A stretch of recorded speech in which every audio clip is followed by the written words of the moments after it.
I want his blood because he is a physical specimen. I'm serious. So before we get started, I just want to let you know with these new microphones, they're always on. So if you mute them, it mutes all of them, so they have to stay on. This would be fun. So just give you heads up that, I'm gonna start. you're on mic the whole time. Well, if Dave wants to mute me, he just, I'm teasing. Well, I'll be That's a good mouthing a heads lot up. of things. Yeah, crunch my potato chips around it. Yeah. Hi, everyone. Sorry, just got off the train. I heard, are we good? Okay. Good afternoon and welcome to the 4 o'clock joint work session of March 25th, 2025. We only have one item of business tonight, and that is the new market tax credits. I will turn some time over to Janine in case you want to say anything about what's been happening, and then Well, it's been moving so fast that I'm not sure that if I said that I'd have you caught up. So I think I'll just turn it over to Cody Rogers, who's the attorney from Stinson that's been working on this for us. And he has a presentation for you.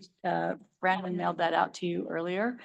recognize And humor. then we'll just see where this goes and what other information you feel like you need. Hi, everyone. Can everyone hear me okay?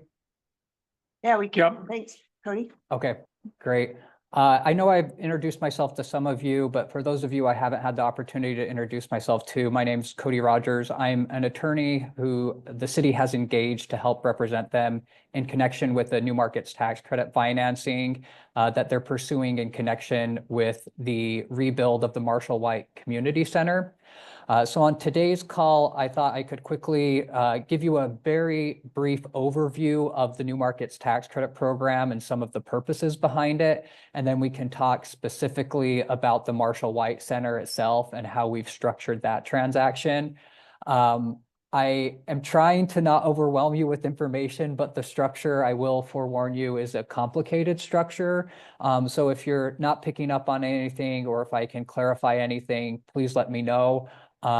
Because like I said, it is a complicated structure. I'm going to go ahead and share my screen here.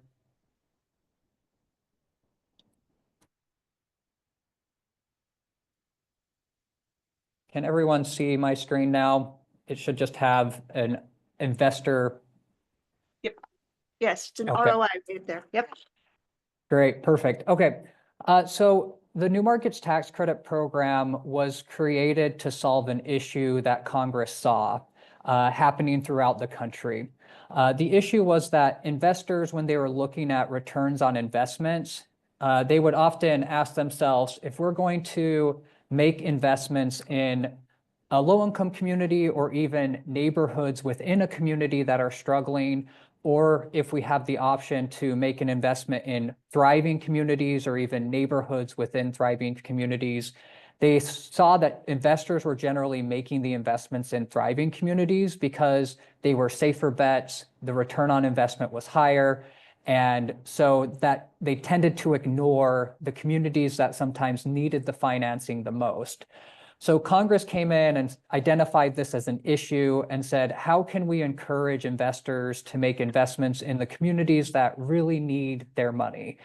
We don't want to necessarily be the ones that are always making these investments. We want to incentivize private investment in these communities. So how do we solve this conundrum? Well, investors have tax liability. And as most people and most investors and companies, they want to reduce their tax liability as much as possible. And so they got the idea, if we could create what's known as the New Markets Tax Credit Program, which was modeled on some of the other existing tax credit programs, we could incentivize investors to make investments in those struggling communities by offering them tax credits, which would reduce their tax liability. So that would make them happy. It would improve their return on investment. It would make the low-income communities or the struggling communities and the struggling neighborhoods happy because they were unleashing private capital investment into their communities. And ultimately, it would create tax credits that they could claim, which would reduce their tax liability. So in creating this program, though, Congress wanted to make sure that there were certain checkpoints along the way to ensure that the money was being spent as wisely as possible. Historically, they have offered in each round of allocation $3.5 billion in investment authority. What that ultimately results in, though, is $1.365 billion in tax credits because it's a 39% tax credit. So the just over $1.3 billion is the amount of actual tax credits that are available in any given round of New Markets tax credits. What they wanted to avoid, though, is they wanted to avoid the investors having a direct control over those tax credits because they were worried that they may not have the best interest of the communities at heart, and they would make investments that were best for them and not for the communities.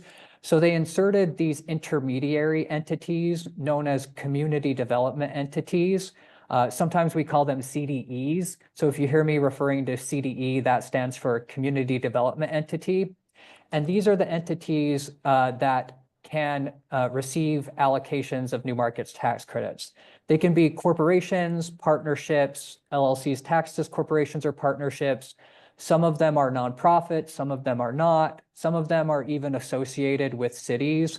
So some larger cities like New York City, for example, has an affiliated community development entity to focus on development projects in the city itself. But ultimately, in order to become a community development entity, you have to be certified by the CDFI fund. The CDFI fund sits within the Treasury and is currently the agency that's assigned to monitor and review the New Markets Tax Credit Program. So the CDEs will send in their application. The CDFI fund gives them a nice little red badge, says you are certified as a CDE. And then that allows CDEs to then apply for an allocation of the overall tax credit investment authority. So CDEs around the country fill out applications. They send them to the CDFI fund. These applications are hundreds of pages long. They contain upwards of 50 questions asking all sorts of things about what the CDEs anticipate using the money for, those sorts of things. But their main aim is they want to look at how the CDEs are committed to serving those communities that need the financing the most. So they'll look at things like their business strategy, the sorts of community outcomes that they've seen historically with this organization, whether or not they have the capacity to deploy these proceeds. Do they have the personnel in place such that if we give them allocation, they will actually be able to use it? What sort of capitalization strategy do they have? If we give them money, are they going to go bankrupt tomorrow and then they would not be able to deploy these tax credits? And then they'll also ask questions regarding any previous awards that they've received and how they've used them in the past. Because if you haven't used it in the past in the ways that best serve the communities that they're trying to serve, then the CDFI fund doesn't want to give them allocations in the future. But once they review all of that, the CDFI fund will give them, assign a slice of the overall pie to a particular community development entity. And then that community development entity goes out and looks for projects that might need assistance and might have gaps in their projects that could be filled with the New Markets Tax Credit Program. So that's how we came to the Marshall White Center. There is a local Utah-based CDE. It's abbreviated CDFA, and that stands for the Community Development Finance Alliance. Historically, they have received some awards, but it has been several years since they last received an award. And so they just recently received a new award of allocation authority and finalized their agreement at the end of last year and the beginning of this year. And now they're quickly scouring the state of Utah, which is the state that they seek to serve, and looking for projects. They found the Marshall White Center in Ogden and decided that they wanted to invest in that. How this particular project has been structured, though, is the city of Ogden currently owns the property. There's a quirk, though, in the New Markets Tax Credit Program, though, that municipalities cannot be the direct recipients of the New Markets Tax Credit financing.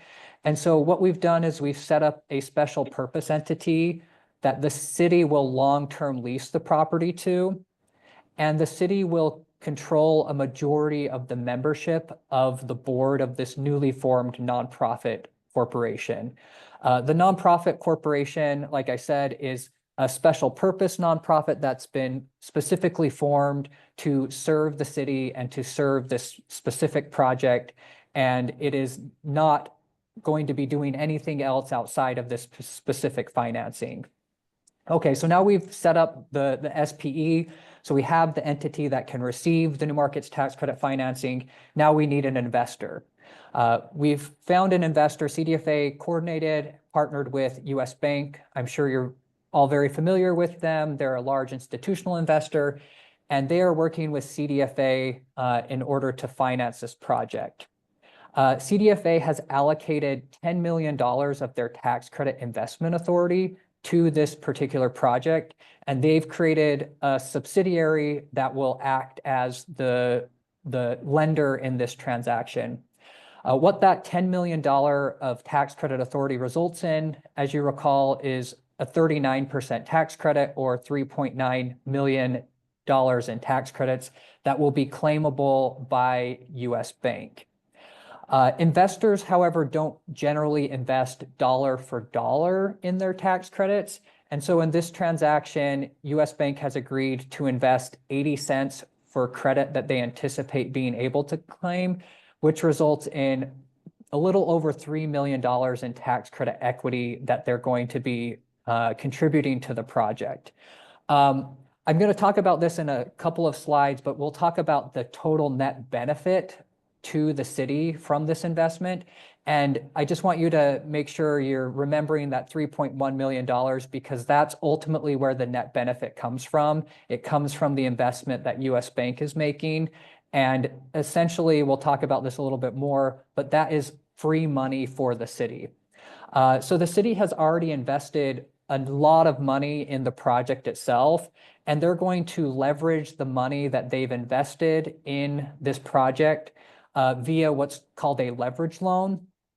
And in order to make this loan, we are going to, we anticipate that the Municipal Building Authority will be the entity that makes this loan. The city, however, like I said, they get credit for costs that have already been spent on the project. So they will not need to come out of pocket for any of the amounts needed for the MBA to make this leverage loan. So combining the leverage loan with the equity from US Bank, they will make a $10 million investment into the CDFA entity that's been formed for this project. That entity will pay a placement fee to CDFA, so they'll take a portion of that and pay themselves for the efforts that they made in obtaining the allocation and funding some of their operating costs in connection with the project. And ultimately, they'll make loans that are made directly to the SPE entity. The SPE entity will then further sublease the property back to the city. So at the end of the day, the city will continue to operate it as normal. Nothing will change from an operational standpoint. This is all kind of happening behind the scenes. And then the SPE will reimburse the city for costs that it's spent. And then, like I said earlier, the MBA can get credit for those costs to make the leverage loan to the investment fund. Again, I know it's very complicated, so maybe at the end we can talk through any questions, but I did want to talk about how the fact that US Bank will receive 100% of their return through the tax credits themselves. They're not actually interested in, or they are not seeking any sort of return on their investment via payments up the structure or any of the repayment of the loans themselves. During the 7-year compliance period, the New Markets Tax Credit Program has what's known as a 7-year compliance period. So this means that this structure will be in place for 7 years. And then after that 7 years, we can unwind the structure and put everything back to the way it is currently.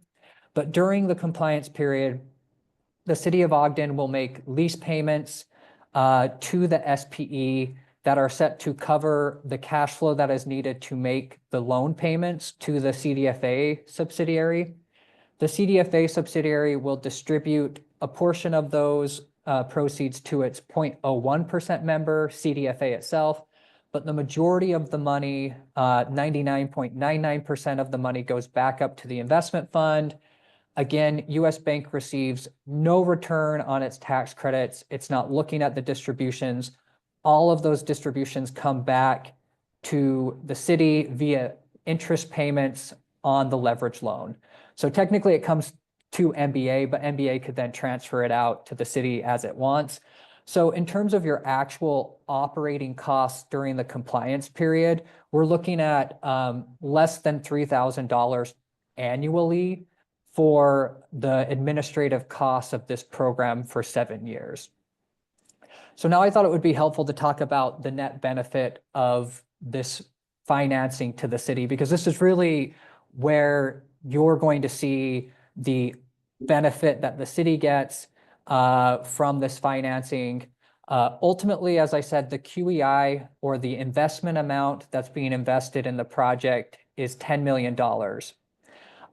US Bank is giving equity of $3,120,000. And again, that's based on 80 cents per credit times the 3.9 million in credits. That's how you get to that number. As I noted, there is a placement fee that's paid to CDFA of $250,000. There are asset management fees for any of the compliance, the compliance reporting to the CDFI fund that CDFA needs to do during the 7-year compliance period. So that's reserved upfront so that the city is not obligated to pay those proceeds. It's set aside in an account to pay those fees. In addition, there's an audit and tax reserve for any additional audit and tax expenses that CDFA has in the amount of $59,500.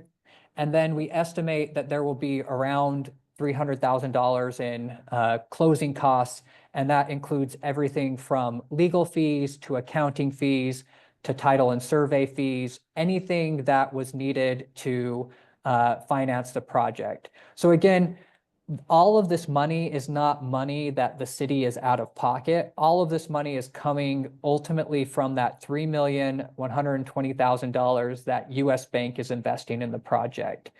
There will also be some miscellaneous expenses, which we're currently anticipating will be just under $7,000. But when you net all of those expenses out based on the US Bank investment, we're currently estimating that over $2 million will be essentially given to the project for free. That's money that you will not be expected to pay back. That is money that you can use on the project towards additional expenses that you may have eliminated because you needed to reduce the budget to stay in line with what you had agreed to. It may be used towards adding additional programs that you didn't think were originally possible.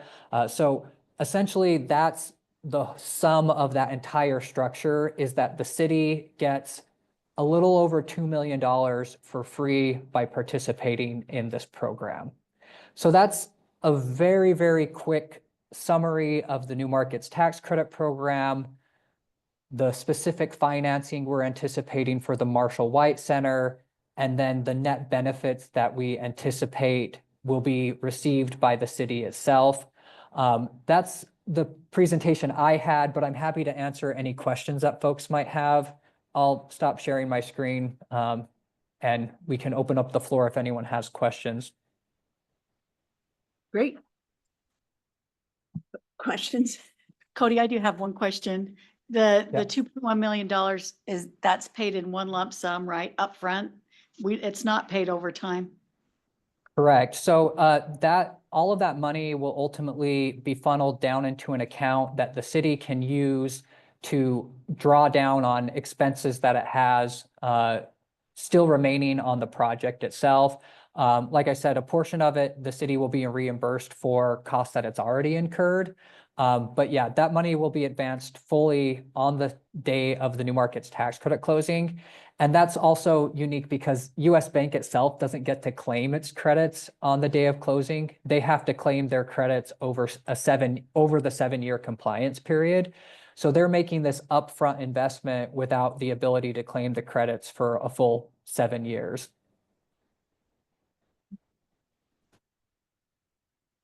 And I got a couple of things, Cody. Can you define the $6.8 million leverage loan that the city, I don't understand what a leverage loan is. Are we encumbering that property in some way?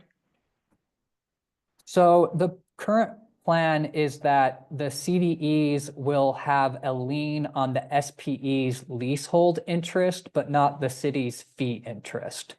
So the CDEs will only have the interest that the SPE has in the property. The leverage loan, though, is not secured by the real property itself. And again, that's essentially how you're turning the $6 million that have been invested in the project. You're magically turning that into a $10 million investment by participating in the New Markets Tax Credit Program. I still don't understand how we use the word loan in there. Because it's technically a loan that the MBA is making to the investment fund entity in order to get to the total 10 million. So you're leveraging your $6 million that you've invested in the project already in order to get US Bank to invest their $3 million. And the way you do that is via a loan, but you're not having to come out of pocket for that, because you get credit for costs you have already incurred to date on the project. Okay, thank you. So it's really kind of using the equity that we've got to ensure the investment fund is available to us. Which is getting transferred to that Exactly. Okay, SPE. Yep, So- exactly. You're leveraging the costs that you've already spent to get US Bank to make their investment. okay. In a portion of the report that I went through, we were provided today, the city is required to indemnify the bank against loss, recapture, and disallowances. What kind of risk is this exposing us to? Yeah, so that's the main indemnification that the city will be entering into. Ultimately, it's an indemnification that in the event that the SPE acts inappropriately, and causes a recapture of any of the tax credits, you will pay and make US Bank whole for any amounts that they are out. Having said that, because we've created this SPE specifically for this purpose, we've created some pretty big bumpers and confines under which that SPE can actually operate, such that it would be very unlikely that they will ever be able to do anything that would cause a recapture event. In the history of the program, which it's almost 25 years old now, there has never been a recapture event in the history of the program. And part of that's because of the way we structure these very conservatively, so that it's very difficult and you have to actively try to cause a recapture event. So while the indemnification would be for anything that you caused that caused a loss of the tax credits US Bank may be able to claim, the likelihood of that happening is very low because it just simply has never happened in 20+ years. Okay, and then finally, I don't know how to describe Washington DC right now in any other terms than unstable and unpredictable. Even though this has been around for 25 years, you know, there's conversation about tax code. This falls underneath tax code. It also probably influences or has congressional influence come into play at some point in time as well. What are you hearing on the street, and how stable is this program? And are there anything in the foreseeable future that could just make a mess out of this for the city of Ogden? Yeah, so I think that's the question on everyone's mind. I currently live in Washington, DC, but I'm originally from Utah, and I actually worked on the Hill for 3 years prior to going to law school. And so I've been following it closely. There have been discussions about the CDFI fund generally. There haven't been any specific discussions about the new markets tax credit specifically. So one of the things that we always build into and negotiate for in our indemnification agreements is that in the event that there's a change of law, which makes it so that US Bank either doesn't receive or receives less than what it originally bargained for, that should not be something that the city of Ogden is liable for. So we will carve out from that indemnification any sort of change of law that may result in the program either ceasing to exist or anything like that. That will be something we specifically negotiate for. We haven't seen the drafts of these documents yet, but I'll coordinate with Gary and James to make sure that that provision is included in whatever is ultimately agreed to. Thank you. Cody, can I ask 2 questions? And I think I know the answer. I just want to clarify. On one of your slides, it said a long-term loan. That's the 7-year period, correct? So correct. So during the 7 years, you can only make interest payments on those loans. And the interest rates are, I think in the latest projections were 1%. So these are very, very low interest rate loans. And during the 7-year compliance period, you are only allowed to make interest payments. Technically, those loans will continue after the 7-year compliance period if you do not unwind the transaction. But there is what's going to be known as a put and call option agreement, which, without getting too far into the weeds, essentially either allows you to force US Bank to unwind the structure, or US Bank can voluntarily unwind the structure itself. And that will happen after the 7-year compliance period, that the structure will be unwound. And that, in effect, is how the debt is forgiven, because you will ultimately, through this put and call option and the unwind, ultimately the city itself will become both the lender and the borrower under the loans, which in effect will forgive them. Okay, that was my next question. That was a long way of saying, ultimately, you are not going to be liable for paying back the full principal amount of the loans. You will only be liable, like I said, for those lease payments. But ultimately that money comes back to you. So your annual operating costs for this are around $2,500. Okay, and then I just want to ask this just to make sure I understand it. The 6.8 million, that's the credit we receive for the money we've already put into the project, correct? Correct. That's the reason. So there's no money that we're actually paying or borrowing for that. We've already spent that money, and then because we are both the lender and the borrower, that's why we can forgive those loans, and actually there's no penalty or money that we're losing or anyone is losing for that. Exactly. So once it's all unwound, because of that structure, because you're both at the upper tier and the lower tier, once all of the entities in the middle are collapsed, you end up on both sides of that sandwich. And so you're like I said, you're essentially both lender and borrower. Because we're dealing with nonprofits here, there is no tax event because they're nonprofits. If they were for-profit entities, forgiveness of debt is a taxable event, but that's not something you have to worry about because it's not applicable in this transaction. Okay.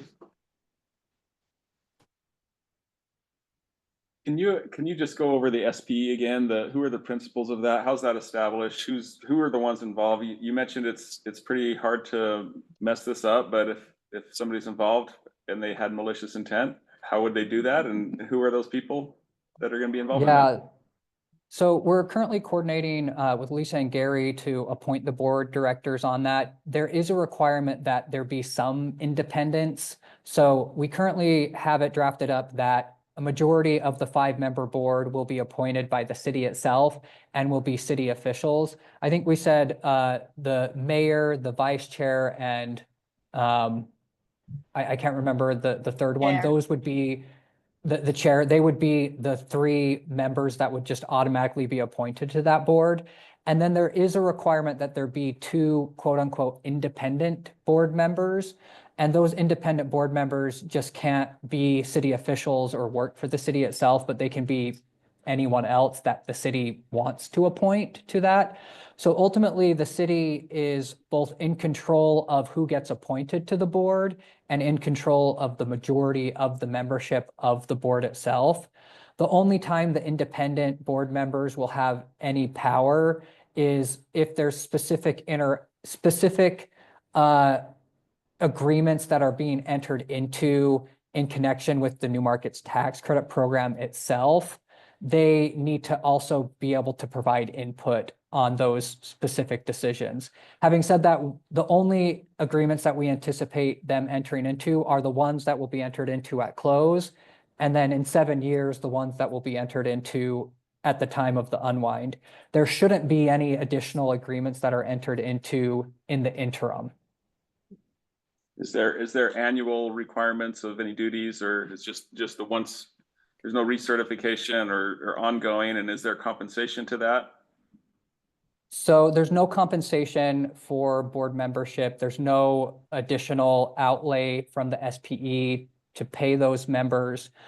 There likely will be annual meeting requirements just because that's a typical standard requirement for nonprofits to meet at least annually. I think that I'm pretty sure that's the law in Utah. I'd have to double check, but I think a nonprofit has to meet at least annually. But those meetings largely will be pretty pro forma in that it will largely just be an update about here's what we've done in the past year. We don't have anything new on the agenda. We can adjourn. There shouldn't be any new approvals or new authorizations that they need to enter into during the 7-year compliance period. And then just last question on that is, the SPE as a separate entity would be required to file a tax return every year, and that's something we've also discussed, correct? Correct. Yeah, we've been talking through all of this with Lisa and the other folks in the finance department. So yes, that would be something that they need to file. We'll coordinate. We will file the initial Form 1023 in order to get the exempt status. So we'll help you with that. But it would be similar to, I'm assuming, what you file for MBA itself, given that it's a nonprofit corporation that the city has formed. So the requirements that you would have to file for the Form 990 shouldn't be too different from what you're already filing for the MBA itself. Thank you.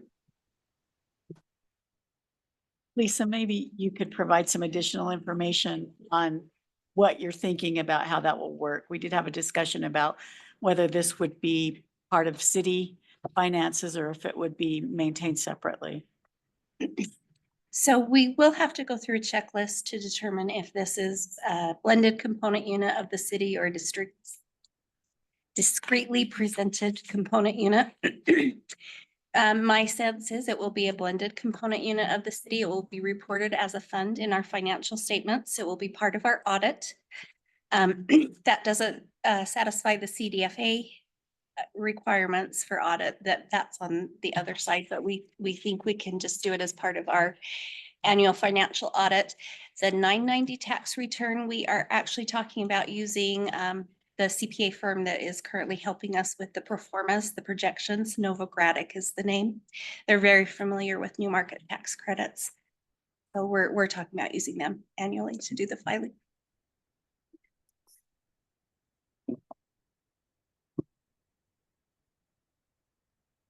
Other questions? So just like any other or most boards throughout the city, they would be presented to city council and we would have to give approval of those put on the board, or no? No. Yeah, so the current draft of the bylaws, they currently anticipate that the city, let me pull it up just to make sure I'm not speaking out of turn, but they, the city would appoint them to, I think it's a 3-year term, but let me pull it up real quick. Gary, looks like Just like the NBA. Yeah, he's ready. he's like, he's springing action. Gary's ready to answer while you're looking that up, so we'll give him a Yeah, minute. Gary, feel free to Okay. answer while I'm pulling it up. I didn't have So it it- open on my screen. And maybe my answer will be subject to anything that Cody says we need to comply with, but this is not a typical appointment of the mayor to a city committee. This is an appointment to a board member of a nonprofit entity. And so how we're going to do it in the agreements is have the mayor, the council chair and vice chair or their designees as the board members from the city, and then separately appoint the other two. And so we're going to go through the whole advice and consent process that would otherwise be required if it was a city committee or council. Yeah, so I just quickly pulled up the current draft of the bylaws. And so the director serves in office. They can serve in successive terms without limit. So you can keep the same board for the entire 7-year compliance period. Like I said, 3 of the directors are annually appointed by the city itself, and then the city then can select the other 2 independent directors, but they can serve for the full year, or they can be replaced at each annual meeting. I'll also say that we have 2 people in mind that we're just trying to get their permission to put their name out there as the members, and you'll have that information before you approve this whole deal.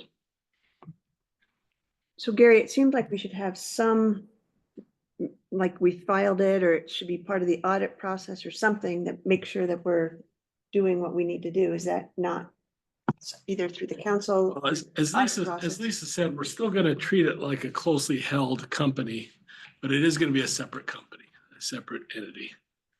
And so we'll go through all the formalities that need to happen for that. And we're still going to account for it on the city side of it. So it won't be completely separate from the city, but it requires it to be separate from the city, at least from a legal perspective of a separate nonprofit. So tell me your question. I guess I'm just saying, just to make sure that we're following the compliance, I would think that we would want to know that the reports have been filed or. Yeah, and so the reports are going to be covered by Management Services Department. All that is going to be handled by the Management Services Department. Right? Yeah, and we can provide an annual report to the council as well. It seems like that's, And I think the CDFA will also make sure that you're doing that correctly because of their investment in this. US Bank. Once we kind of see the actual reports, maybe we'll talk to Gina and saying, these are the things that we have, and might just have an annual request for that information and send it on. Does that make sense? Will council And have, also, go ahead. sorry, also Gary and I had talked, and once the deal is closed, I've told him I'm happy to prepare kind of a memo to file that explains, here are your reporting obligations each year. Here are the timelines that you're expected to report them by, just so that you can keep it on file, just in case personnel changes, that whoever comes in next can pull that from the file, and they're not going to have to relearn everything. They can just look at a one-pager summary of the requirements. Tracy will appreciate that. And also instructions on how to unwind in 7 years. Yeah. Yeah. Correct, yep. Actually, and with that, another question I had is this is neat that this new markets tax credit is coming to us at this time. It sounds like there may be other opportunities in the future potentially as that happens. Do you recommend creating a separate SPE if there's another project, or can you use the same SPE? Can you talk about that a little bit? Yeah, you can certainly use the same SPE if you want. The challenges of that is that then that links the 2 projects together. So if you have an issue with one project, suddenly your entity it may cause problems in the other project. Also, because they're structured as loans, there may be consent requirements that if that SPE is going to receive additional proceeds in the future, you'll have to get consent from the prior New Markets Tax Credit financing parties. So it can be done, but generally, if it's possible, we like to isolate and silo out each of the specific projects, just so that if something happens on one, it doesn't have a domino effect and affect all of the other projects. But if there's a preference from an administrative or logistical standpoint to just have a single entity, it certainly can be done that way. I'm just thinking, would it, because of the investment in the one project for that, the loan, and you're starting a new project, I mean, what would be an advantage of trying to not silo? I guess, is there cost savings or maybe using assets potentially? I don't know. Just kind of.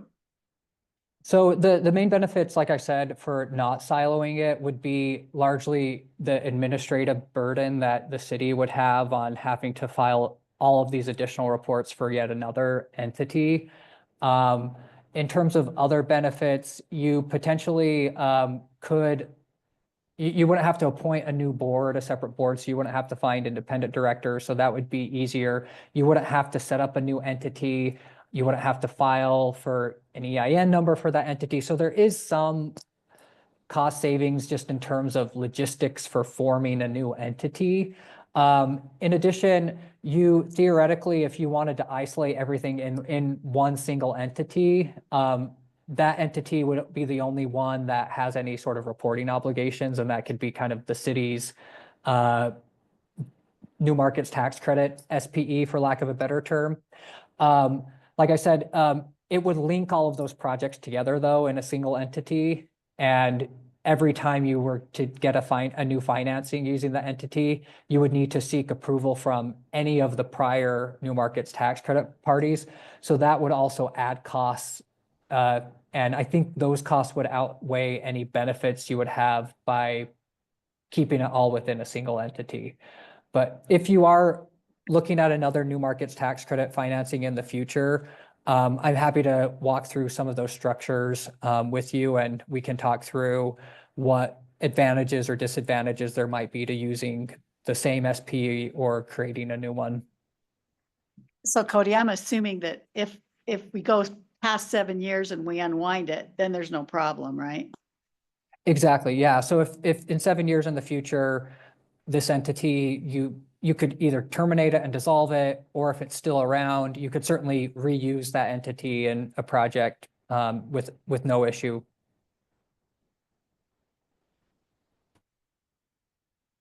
Other questions? I have a question, but I don't know if, we don't necessarily need Cody for it, probably. I have a question that I would like Cody for. This, I've been kind of wondering how to ask this, and Dave's sort of asked this a little bit, but I'm gonna ask it maybe a different way for all of those of you who understand financing and law and all of that kind of stuff in the room, and Cody's probably key to this, but what is your worst fear about a thing like this? What can go wrong, or what has gone wrong in other ones in the past that we can insulate against, or we should be aware of? And, you know, for those of us who don't think finances all day long, every day, so. Yeah, That's good for anybody that's got an opinion about that. Yeah, my absolute worst fear is, like I said, because there's never been a recapture event in the history of the program, I don't want to be the first one. I feel like that would probably be a career ender for me. I wouldn't be able to ever work in the industry ever again. If the project that I was representing, the developer or the city or whoever it was that was sponsoring the project, they resulted in the first recapture event ever. So that's one of the things that I think about. And so that's why I try to structure these as conservatively as possible. I'm not trying to make aggressive structural approaches that I see sometimes from other attorneys. I try to make sure that we're not only coloring within the lines, but we're keeping a significant amount of space between where we are coloring and the line itself. The other thing that I often think about is the risk of what happens in the event that there is an unforeseen circumstance that causes a destruction of the project itself, and what happens in that scenario. So let's say there's an earthquake that comes, it's an earthquake that destroys significant portions of the city. and it destroys the new community center as well. What happens in that scenario? Because now you're in this new markets tax credit financing, you are obligated to make these payments, but you don't actually have a building that the city and its residents can enjoy. How I try to structure around that particular issue is we negotiate into the documents force majeure provisions where things like that you are not ultimately liable for if it was an unforeseen and an event that you could not anticipate. So we try to minimize the risks as much as possible, but I think those two things are the ones that I think about the most and the ones that if I'm thinking about it, I might lose sleep over. Thanks, Cody. Anybody else? Sleep. So I have a quick question regarding US Bank. What's in it for them? The tax credits themselves. Just- So for Oh, their there's- 3 million, yeah, so for their $3 million investment, they're getting $3.9 million in tax credits. So they're paying less per credit that they're receiving. They're only paying 80 cents on the dollar for the tax credits that they're receiving. So that's what they're bargaining for. And it reduces their tax liability is ultimately what they're, why they're making this investment. Lisa And then King. also, I should also say, they also get, there's Community Reinvestment Act obligations that every large financial institution has. And by participating in this, they also get CRA credit as well. So that's kind of not the main reason, but it's an ancillary benefit that they also get. As long as they stay around. So I think the hard work is setting it up correctly and getting all of the agreements and the entity in place. Once it's done, what this entity can do is extremely limited. The amount of money they'll have, it's a real estate holding company essentially for this one asset, which is a long-term lease in the Marshall White Center. The transactions that we're going to have to record on our books are very minimal. Once it's set up with the indemnity carve-outs that Cody has talked about, and I've never done one before, it feels like it is very low risk, especially if we're using experts to help us with auditing and tax return filing. Yeah. Okay.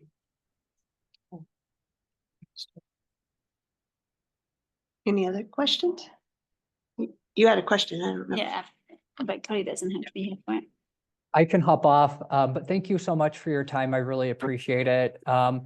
Lisa and Gary and others have my contact information. So if any of you want to reach out to me after the meeting, feel free to do so. I'm happy to have a conversation with you at any point. So thank you again, and good luck with the rest of your meeting. Thank you. Cody. Thanks, and not to be rude, but time is money, right? I was just curious how we came about working with Stinson. We didn't really talk about that before. How did we choose them to work with? Good question. I don't know that answer. Sorry, working with who? With Cody and Stinson LLC. That's the hard part. We can't- So when we first had a conversation with CDFA, we asked them, what other attorneys in this field have you worked with in the past? Cody had done a transaction down in Salt Lake, and they said that it's not only good, but he has a good way of explaining it, what would otherwise be a complicated process. So I called him, interviewed him, talked about his experience. He's been doing about 10 years. He's probably got about 100 of these under his belt or more. So we feel comfortable with that. And so it was based on my conversation with him that we entered into that agreement. Do you want to hear from Justin and Ed about what they're going to use the money for? Are they here? Mhm. Oh, I just don't see them. Hi, yeah. So now that we have this magical money that might be coming to us, maybe Justin or Ed, you might want to tell us what the money will actually go to. Thank you for that. I didn't see them. So the money's being spent on landscaping at Marshall White Center. There's lights also out there. We've got pickleball courts going in, lights for the pickleball courts, lights for the field area too. some street lights that's going in, replacing some of the concrete around the park that needs to be replaced. And then there's some equipment inside the facility also that we're getting. So that's kind of the whole thing in a nutshell. Just curious, will we get like a report or anything that shows that breakdown of where that all that money went? Yeah, yep, Perfect. yep. We'll have to do a budget opening. Yeah. As well, so. Okay. So there's some overhead in the administration of this with accountants and reporting and forms and whatnot.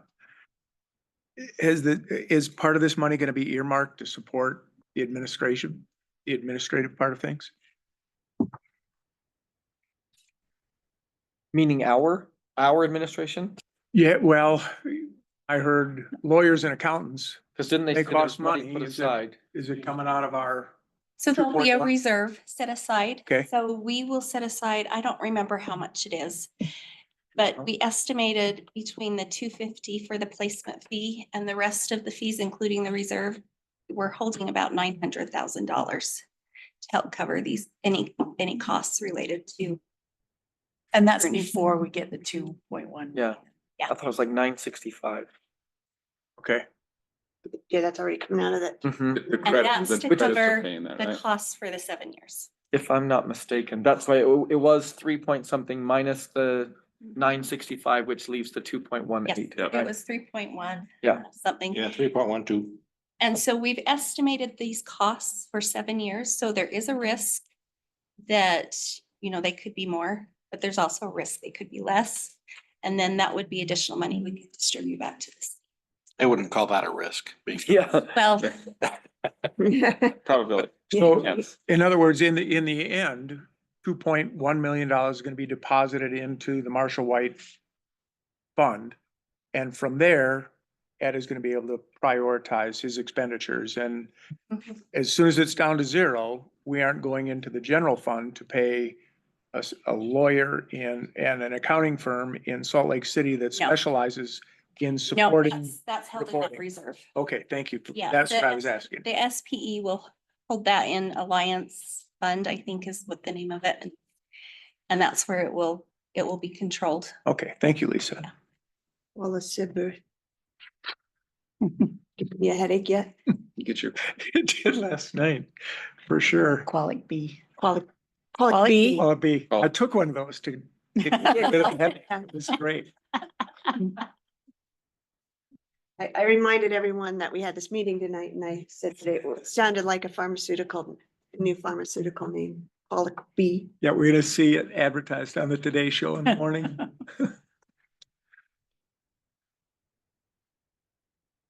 Anything else? So because of the timing of when CDFA needs to close, we have to close before then. So actions are going to take place next week, April 1st. The city will have to authorize a no-cost lease to the SPE. Good job. Yeah. Yeah, The MBA will have to approve a budget amendment recognizing the 6.8 million that's coming back to them and paying the loan or using that money for the loan. Leverage. Yeah.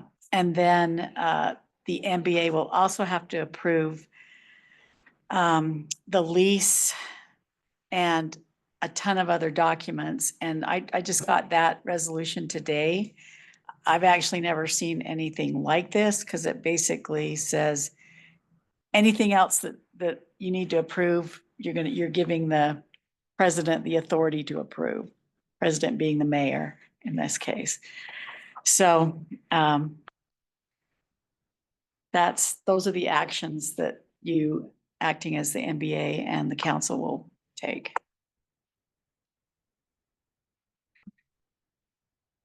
Could you start back at SPE? So we have, next week, we have to take action on the lease? Yeah, so the council will lease the Marshall White to the SPE, the special purpose entity. And then the MBA will loan the money to it's actually to the investment firm that UDS Bank is using. And then it comes back to the MBA through the process. And then the other one is a lease document from, and who's that between, Gary? The lease document from the MBA to the SPE, or is it to CDFA? So there's a long-term lease going from the city to the SPE.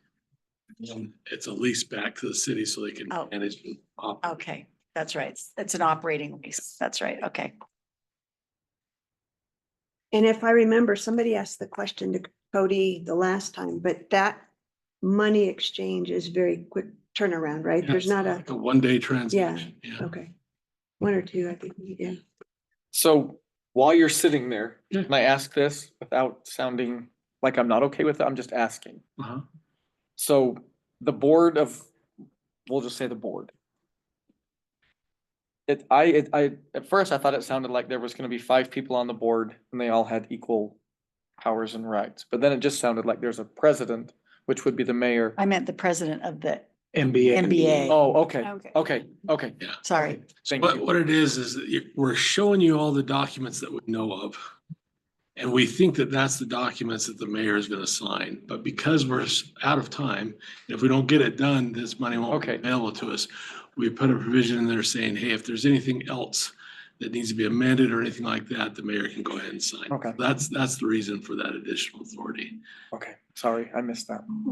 Will the mayor report back to us on anything that he's signed subsequent to our approval? Sure, I can make sure that happens. And in fact, we can get you a whole signing package if you really want it.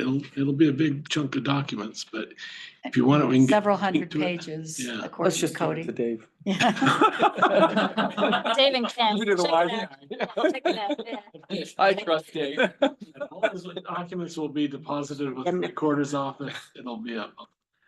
Okay, I mean, Cody did give us a preliminary list of that in the very first transmittal that he sent. I thought that might be confusing, giving, one more level of confusion, let's put it that way. So we do have a list of those documents that he's anticipating will need to be executed. But I've mentioned the 3 that the board and the council are involved in, so.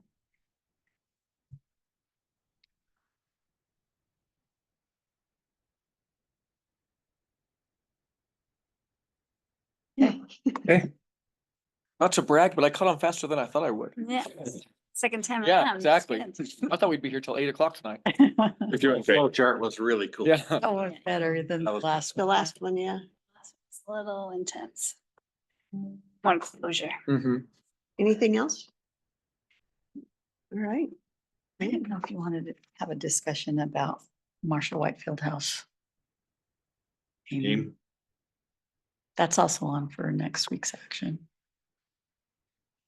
Just under council business. Sure. Yeah. Well, if we're done with that, you want to move on to something else? So last week we talked a little bit about naming of the field house, right? Is that what it's called? At the Marshall White Center, and I'm assuming that many of you have had some reach outs from people. Just want to have an open discussion about our thoughts to that, or? Before we go into that, can I ask Ed or Justin how that would look? Like, would that take place with the grand opening of the Marshall White Center? Would that be its own separate function, Yeah. event? Have we thought about that? I mean, it's Yeah. 6 Have weeks you- away. Yeah. Have you guys discussed how that might happen, the naming event? If this goes through, I'm yeah, just curious. I'm just curious.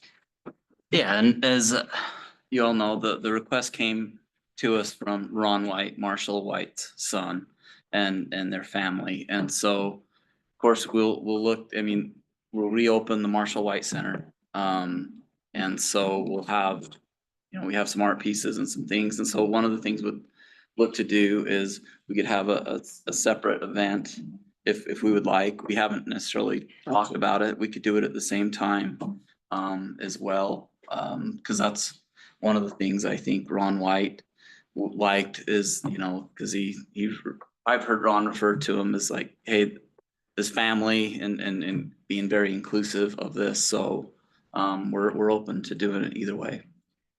I was just curious. I didn't know if when we we would open the Marshall White Center with, I was just curious how, if it would already be named that, or if we would do it after we opened it, or. So one of the things that would be difficult for us because we haven't gone forward yet with this is like if we did like a plaque or anything like that, That would probably take a wouldn't while. have that available Okay. when it opens. Take a few Curious, months. or to get think- that done. I was just curious. Thank you. Yeah. That could be added, Question. planned for and added later, but I don't know if that we'll be able to have that in time for it. Okay. And I guess from staff perspective, I'm just interested more in process. You know, there was some discussion about slowing the process down. So it's will be on the agenda for next week, and I assume that you'll want to take public comment on it. And then,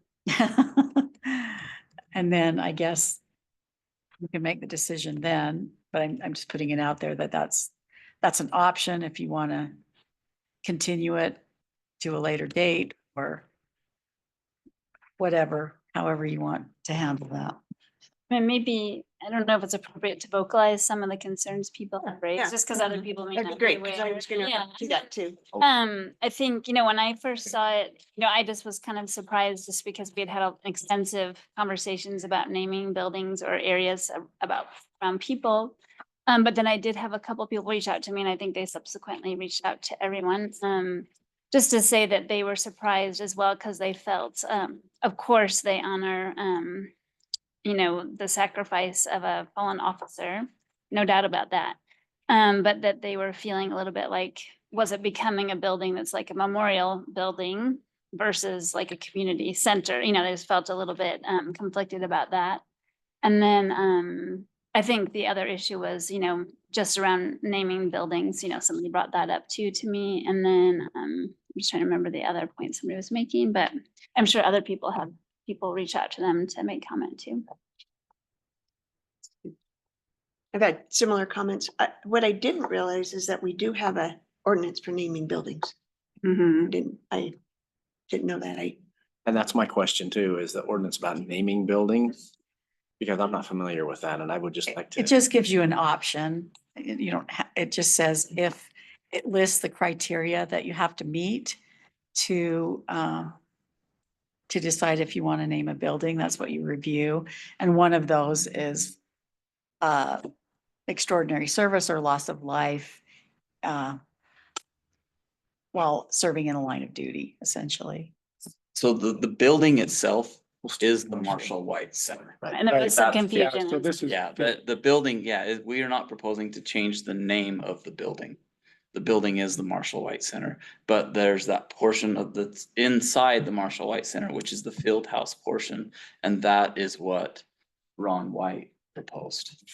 The field house portion is that portion that is kind of like a soccer field, is that what? No, well, it's not, it's like a, Purpose. yeah, it's a multi-purpose field. And so it's in kind of an inside area with On the turf. east side. Yep, it's on the east side. It has turf.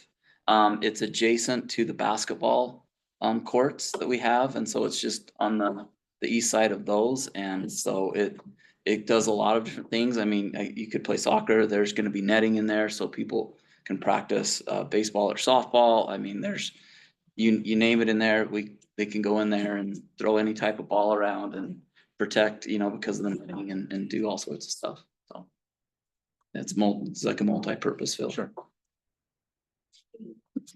I had a little visit with Betty. I saw her in person at an event and had a little chat with her. And after Bart made a comment on the text stream about how this all kind of came to be, Heath had said, well, Betty doesn't know anything about that.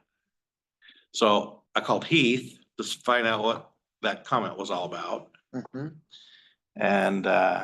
And he had recently spoken with her, and so I asked her, this was just a couple hours later, it was kind of interesting how it all worked out. But she said, yeah, I don't recall this ever being a topic of discussion in any of our committee meetings, other than maybe somebody just kind of as a side note mentioning it. She says, I remain supportive of it, but I think we need to make sure that the community, that was the word she used, has an opportunity to weigh in on this. So I think we should slow it down. That was her phrase. So just trying to report as best I can what I know.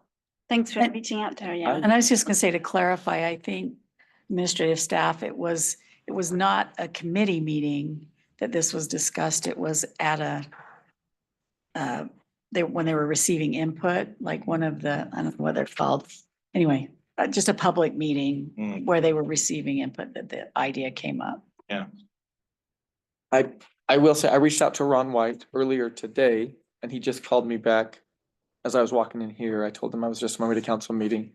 And I just said, I'd love to get your thoughts and how this came about and what you feel like, what this looks like. And I told him, he said, I told him I was on my way in here, and he said, well, just call me back when you're done with your meeting.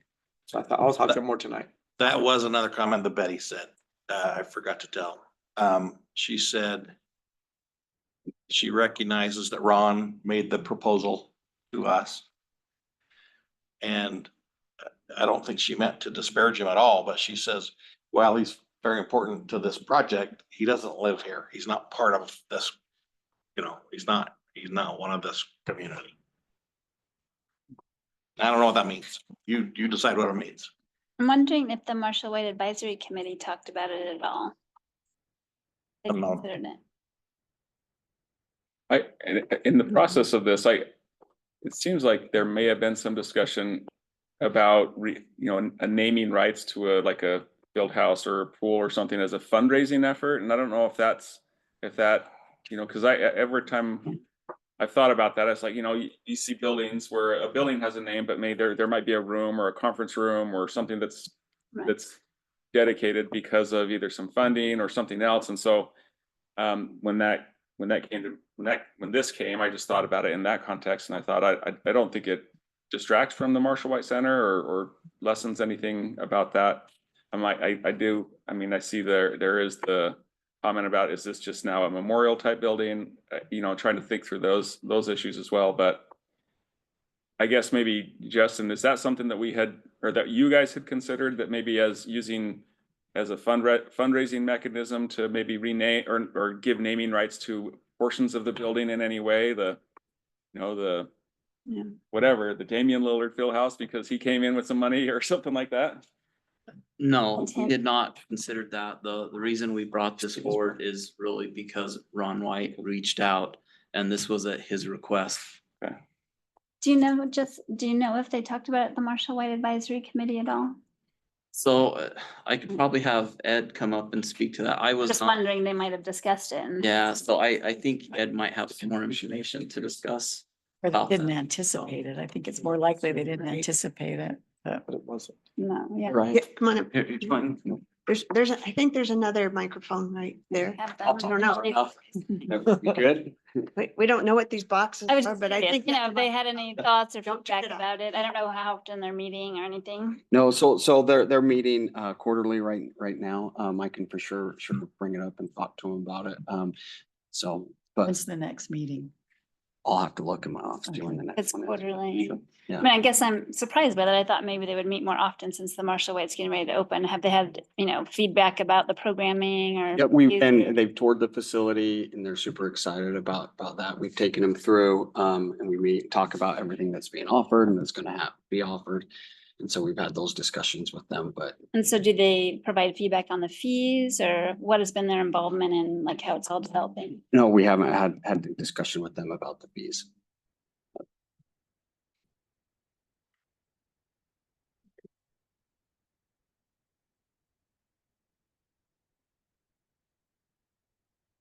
I don't have a problem slowing the process down. It doesn't, I don't think that it matters other than, unless something was promised between the Day's family and anything like that, but I don't think, I mean, I think it would be great to have public comment.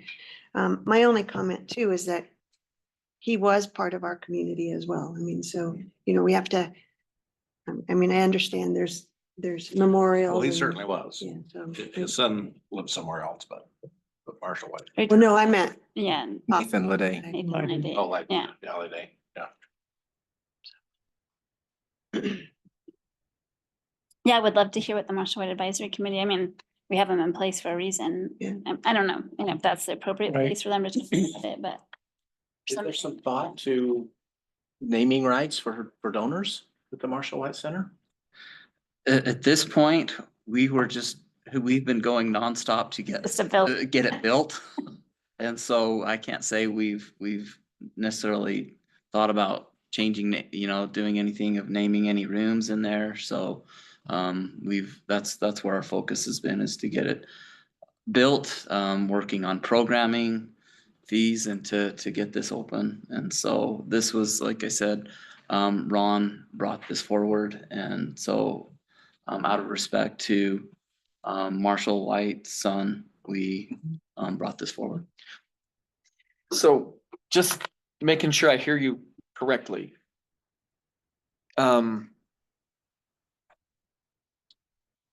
We're not under a time constraint to get this done before the Marshall White Center opens. Is that No. fair to say? Okay. If this took 6 months, that's still no problem. As far, I mean, getting it done. Is that correct? I'm just asking. Like I said, we're bringing this Mhm. forward. Yep. At the Yeah. request of Marshall White. Yeah. So. Okay. So. That's all I was just making sure. So what if we did have it on the agenda next week, but not for final action? And then decided how to move forward after we get the input. That work for everybody? It's a good idea. I think you could, yeah, I mean, put it on there and then table it for Yeah, I mean, more deliberation. public input's one aspect, the Yeah. committee's another, right? And so. Both of them. Well, I just let- realized it's a sensitive issue to maybe want to come and speak publicly about, like I said, because people certainly want to be respectful of the Lide family. Sure. So I think that's just where it gets a little bit complicated is, we might have it on there and say public input, and then that also would cue people in to give us more feedback privately if they felt more Right. comfortable to do that too. We did a staff wonder if this is a flash vote topic. Mm. Would,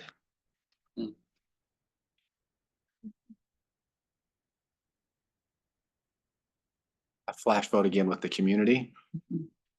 We have that panel of people that respond. can I ask you a question? I'm Yeah. just thinking out loud here. Yeah. And then you guys can chime in Please, also. ask me a question, I'm ready. Speaking of the Marshall White Center Advisory Committee, would it be beneficial to get either a representative or a statement or something at next week's meeting to kind of weigh in on that? I don't know. I just I was just honestly, I've asking. been out of the loop on what they've been doing. Yeah, I 'cause don't I know used to either. attend the meetings every once in a while, but I've been kind of busy, so I haven't been doing that, so. And I know And I it's don't kind know. of paused, yeah. So I don't know if one person from the committee would be, the authority for the whole Mm-hmm. group. I don't know I don't know either. about that.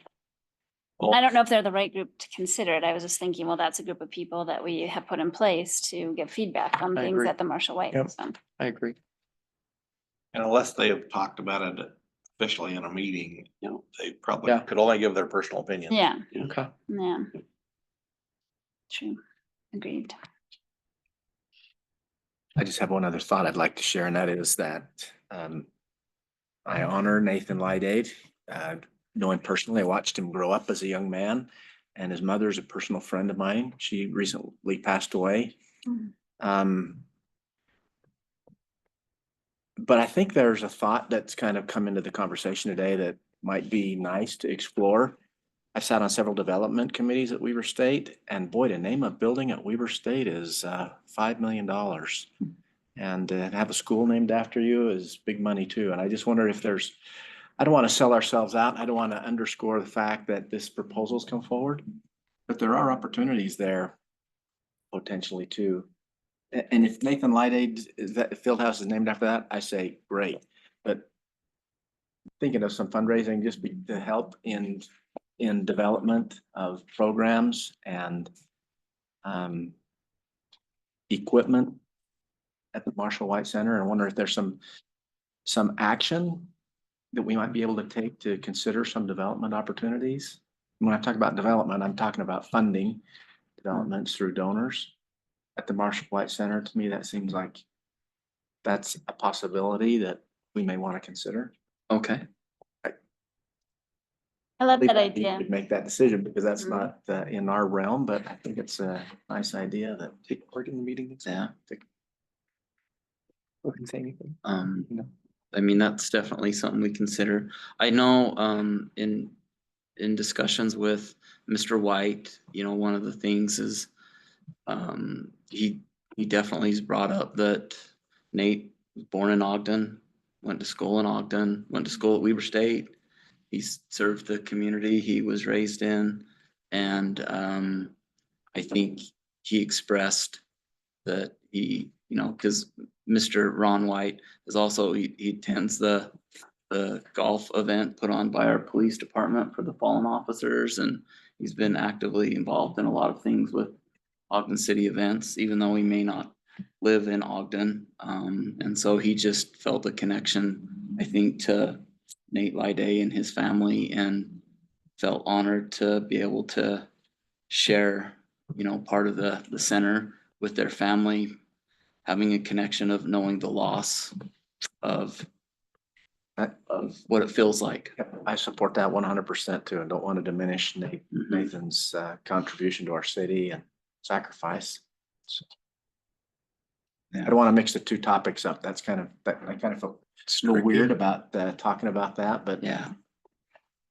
But also just, you know, look at other opportunities is my point. Well, the other opportunity was what I was kind of talking about, the rec center in the north end of town. It's gonna need a name. I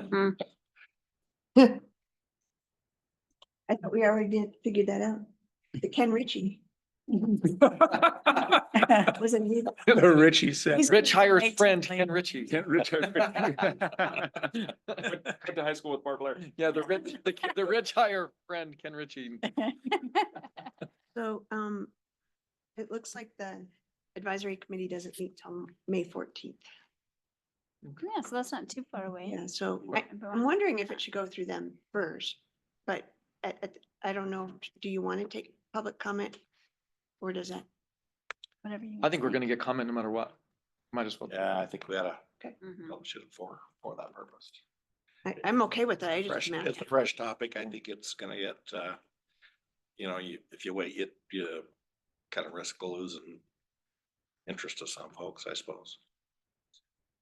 I also love the idea. I mean, I'm thinking about like the treehouse museum with all the little leaves that people donate and have their family name or someone in memoriam, or some places have like bricks you can buy, you know, I mean, but for a future idea of possible fundraising Yeah. or people to help, you know, invest into the center if they want to, because I think that that's, you know, something that the center might need eventually, it's additional funds. And people like to do stuff like that.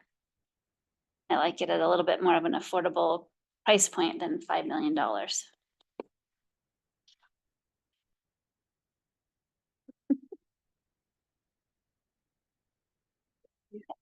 I want the back line of the pickleball. So you work with the Marshall White Advisory Committee. I mean, is this something that you think that they would be okay with, just at least having a discussion about? Sure. I can put it on the agenda discussion. And then in the meantime, we should get some public comment. Yeah. That'll help inform them too. Yeah. Any other comments? Well, at this point, I think Sean has volunteered the $5 million. Oh, yeah. Nate Yeah, rides it. that's big. I mean, so The Myers swimming pool. The Myers Aquatic Center. Myers Aquatic. White Community Center. That's scary. The first 5 million's the hardest. First $5 million is the hardest. Go ahead. I just wanted to follow up with a couple comments. As far as, they'll start with the naming rights, I think that we would need to have the administration evaluate some kind of a process in order I mean, I think when you think of a couple of the structures that we've named after individuals recently, those, we were approached with the possibility of, with a donation that came with it, and then a naming that we followed our ordinance procedure with that. So I'm thinking of the Dumpy Plaza, the Eccles Dinosaur Park, those were two. So we didn't essentially solicit those necessarily, but those opportunities came to us, and then we followed the process. And so this follows that process, but it's one of the options that you have for naming that doesn't involve a donation necessarily tied to it.